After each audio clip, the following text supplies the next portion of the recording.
मेरे भाई एफएसएफ के जो सारे साथी आए हैं, सुनील जी हैं, महादेव जी हैं, कुलदीप जी हैं, धर्मपाल जी हैं, अन्य बहुत सारे साथी आए हैं जो परेशान हुए हैं जिंदल साहब से। और जिंदल साहब ने इनका काफ़ी शोषण किया है।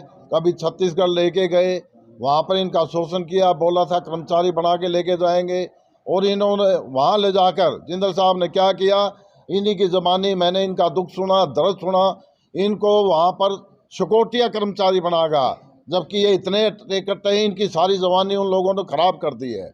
अगर मेरे सारे भाई मेरे साथ आए, 400 500 600 जो भी कर्मचारी हैं, इन्होंने बयान दिए, इन्होंने मेरे को बोला है भाई हमारा काफ़ी शोषण किया गया, वहाँ चौकीदार के ऊपर इनको लगाया गया, और ऐसी बदतर स्थिति में फिर इनको निकाल दिया गया।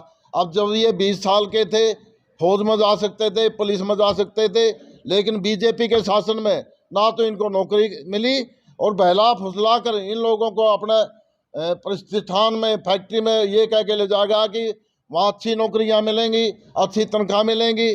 ना इनको कोई भी स्केल दिया गया। 10-12 हज़ार क्या होता है आज की डेट में? हमारी सरकार दिल्ली के अंदर, पंजाब के अंदर, दिल्ली के अंदर मिनिमम वेजेज 600 रुपये है, जबकि इनको 10 या 12 हज़ार रुपये का दिया गया। सारी जवानी खराब हो गई है इनकी। अब ये मान लो 25-30 साल के हो गए, ना तो ये सरकारी नौकरी में आ सकते हैं, ना ये कहीं और काम करने के काबिल है। इसका जिम्मेदार कौन है? मैं कहता हूँ सीधे सीधे जिंदल साहब इस बात के जिम्मेदार हैं। कितने व्यक्ति हैं जो ये हटाए? ये तकरीबन 650 व्यक्ति हैं। 650 जवान है, व्यक्ति नहीं है, व्यक्ति है बने हैं। जिस टाइम ये सर्विस पर गए थे उस टाइम ये हमारे जवान थे। अच्छा, अब ये ना तो ओवरेज हो गए, अब ये लोग क्या करेंगे? इसका सरकार मुझे जवाब दे, जिंदल साहब मुझे जवाब दे।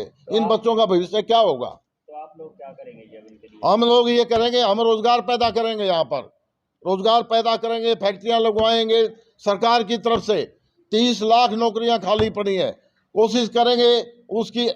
जो भी ये बच्चे बाहर गए थे, जिंदल साहब इनको धोखे से लेके गए थे, तो कोशिश ये करेंगे, सरकार से निवेदन करेंगे 1-2 साल उम्र बढ़ाई जाए ताकि इनको भी रोजगार मिल सके। क्या कहकर इनको लेके गया? इनको ये कह के लेके गया था कि आपको JSPL के अंदर नौकरी मिलेगी। वहां जाने के बाद प्राइवेट ठेकेदारों को इनको एज ए सिक्योरिटी गार्ड दे दिया गया। हमारे बच्चे ऐसे नहीं है कि सिक्योरिटी गार्ड के काबिल है। ये पढ़े लिखे बच्चे थे, कुछ ग्रेड बेस्ड बच्चे थे, कुछ इंटरमीडिएट बच्चे थे। अब उनका भविष्य इन्होंने खराब कर दिया है। तो कितनी तनख्वाह कहकर ले जाया गया था? क्या तनख्वाह ये लेके ले जाया गया था 20-25-30 हज़ार रुपये देंगे मिनिमम वेजेज। जो फैक्ट्री में अपना घर से छोड़ के गए, बाल बच्चे इनके दिल्ली में थे, हरियाणा में थे। अब बच्चों से दूर भी रहे, इतने साल दूर रहे। अब इनका भविष्य क्या होगा? मुझे कोई जवाब देने वाला आज तक नहीं मिला है। अब जबकि इनको ज़्यादा से ज़्यादा 10-12 हज़ार से फालतू नहीं दिया गया, उसमें शोषण दिया गया, ठेकेदारों द्वारा इनकी कटौती की गई पैसे की। अभी से पहले मैं जिंदल कंपनी में था, जिंदल स्टील में, छत्तीसगढ़ में भी रहा, उड़ीसा में भी, झारखंड में भी। 2008 में गया था मैं। उस टाइम सैलरी दे रहे थे 3300 रुपये, और 8 साल सर्विस की मैं 16 2016 में निकाल दिया गया स्ट्राइक के चक्कर में। उस टाइम सैलरी हुई थी मेरी 19,000। ये देखो 8 साल संघर्ष करने के बाद 33 से 19,000। जब अच्छी सैलरी, भाई घर परिवार की रोजी रोटी ठीक चलने लगी, तब स्ट्राइक का बहाना होया और तो निकाल दिए गए। मैं नहीं भाई, इस बात का शिकार बहुत 2-2.5 हज़ार लड़के हुए हैं हरियाणा के, जो युवा 20, 22, 21 की एज में गए थे, और अभी जो 30-35 की एज से वहाँ से निकल गए। अब नवीन जिंदल यहाँ से चुनाव लड़ रहे हैं, आप लोग क्या करने वाले हो? हम लोग क्या करेंगे? हम जैसे उसने हमारे साथ वो किया है, अब हम भी करेंगे, हम भी वो करेंगे। अब यार आने का काम करेंगे। जैसे उसने हमारे ऊपर उधर थोपया है, कोई जो नहीं देखा भाई ये लड़के गलत हैं जो इनको निकाल रहा है, ऐसे उसने कोई बात की छानबीन नहीं की भाई है। तो हम भी अभी पूरा ज़ोर शोर से उसके प्रति वो करेंगे, दूसरी पार्टी का सहयोग देंगे और उसको हराने का काम करेंगे। तो क्या आपकी जब ज्वाइनिंग की गई थी, कुछ दिया गया था जिंदल स्टील की ओर से? कोई अथॉरिटी लेटर कुछ लिखित में दिया गया था आप लोगों को, भाई आप हमारे कर्मचारी हैं? नहीं जी, ऐसा तो कुछ नहीं। मतलब सीधा उसमें कंपनी की थ्रू बोलते थे JSPL में भर्ती होगा, लेकिन दिया गया था SFS, superior fire security service contractor के अंडर डाल देते हैं। तो नवीन जिंदल से मिलने की कोशिश की गई आपके संगठन के द्वारा? हाँ जी, बहुत कोशिश की गई है। 2016 में भी की, लेकिन कोई मिला नहीं, नवीन से मिला नहीं। हाँ, हम ऑफिस में भी गए थे, मिलने भी गए थे। मतलब हमसे कोई नवीन की ओर से कोई किसी भी बंदे को कोशिश नहीं हुई भाई हमसे मिले, इस बात की छानबीन करे भाई ये लड़के गलत हैं या आप कोई कंपनी का डिपार्टमेंट गलत है या उधर के मैनेजमेंट का गलत है या उधर के लोकल लड़कियों की वजह से जो ये हुआ है। ऐसी कुछ कंपनी की तरफ से मैनेजमेंट की तरफ से ऐसा कुछ भी जवाब नहीं तो आया। ऐसे कितने लोग हैं जो जिनके साथ ऐसा व्यवहार हुआ है? कम से कम 2-2.5 हज़ार लड़के हैं जी। हाँ, अब क्या रुख रहेगा आपका? अभी हमारा रुख रहेगा भाई तन मन धन से हम उसको हराने का काम करेंगे, डोर टू डोर जाएंगे। किनको हराने का काम हैं नवीन जिंदल को। तो ऐसी नौबत क्यों आई? आप लोगों को निकाला गया है, आप खुद ही छोड़ के आए हैं? नहीं जी, हमको निकाला गया है। क्या कहा गया? ये कारण देखो जी, ये छोटी सी बात को लेके बड़ा मुद्दा हो गया, ये बहुत लंबी बात है।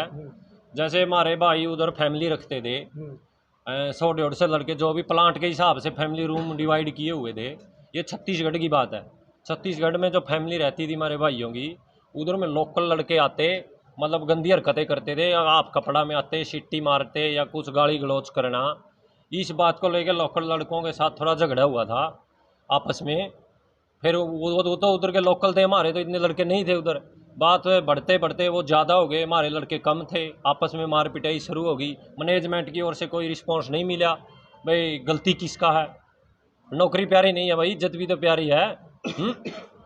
तो उधर लोकल लड़कों के साथ मारपीट हुई थी, मैनेजमेंट ने उन्हीं का साथ दिया, हमारा कोई साथ नहीं दिया। इस बात को बढ़ते बढ़ते बात बड़ा हो गया ये, और इसी बात को लेके ये स्ट्राइक हुई थी। जिंदल साहब कहते हैं कुरुक्षेत्र लोकसभा के लोग मेरा परिवार है, परिवार की महिलाओं पर इस तरह की जब टिप्पणी करे लोग तो क्या इसी बात का तो हमें एहसास दिलाना है जिंदल को। जैसे उसने हमारे को ऐसे फेंक दिया, नहीं कचरी से बेल को फेंक दिया, बेल से कचरी फेंक दी। उसने कम से कम ये तो पता करना था भाई गलती किसकी, इन लड़कों की है किसकी है। एकदम बोल दिया जाओ अपने घर जाओ, तुम आतंकवादी हो, भगोड़े हो, ये हो। हैं लोगों से क्या अपील करोगे आप? भाई लोगों से हम यही अपील करेंगे, अपने नौजवान बच्चों को इस बात का शिकार होने से बचाए। इस बात कितने टाइम वहाँ रहे आप लोग? हम 8 साल रहे जी। 8 साल में जिंदल कितनी बार मिले आपसे?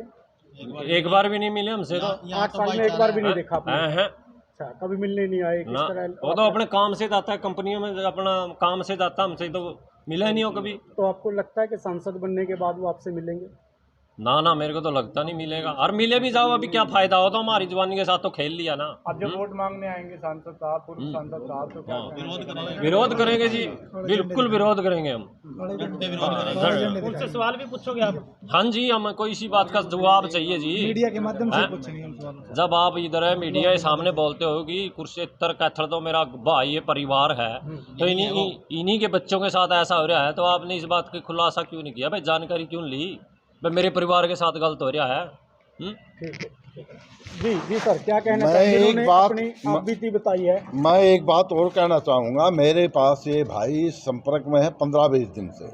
सुनील भाई है, महादेव जी हैं, कुलदीप जी हैं, धर्मपाल जी हैं, अन्य सैकड़ों साथी मेरे पास आए हैं एसएफएस के। इनके साथ एक नपी तुली साजिश की है जिंदल साहब ने।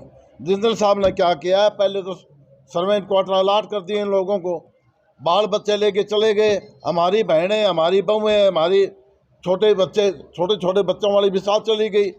उसके बाद इन जिंदल साहब के मैनेजमेंट ने, मुझे नहीं पता जिंदल साहब ने सिस्कारी मारी या जिंदल साहब का मैनेजमेंट है, वहाँ पर तनख्वाहें कम है क्योंकि लोकल आदमी आते हैं जाते हैं।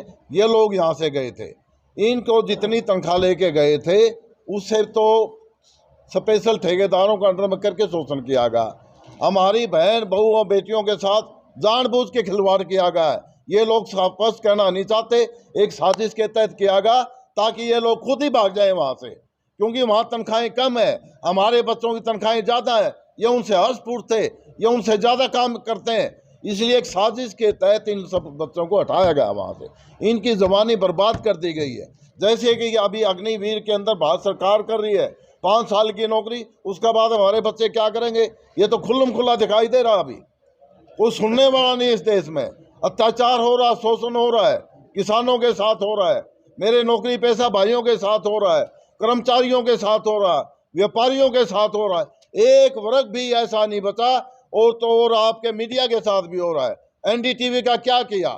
सब पैसे की झोली उन्होंने भर दी है। आप लोग का मैं धन्यवाद करता हूँ। निर्भय आपकी पत्रकारिता है, मैं आप सबको हाथ जोड़ के प्रार्थना करता हूँ, आप भी डरे नहीं, झुके नहीं, पैसे के बहकावे में नहीं आए। अगर पैसे के बहकावे में आ गए तो आने वाली पीढ़ियां आप सबको माफ़ नहीं करेंगी, हमारे के तो करेंगे ही करेंगे नहीं। धन्यवाद। मैं इसी से प्रार्थना करता हूं कि हमारी बात को निष्पक्ष रूप से निडरता से आप लिखें।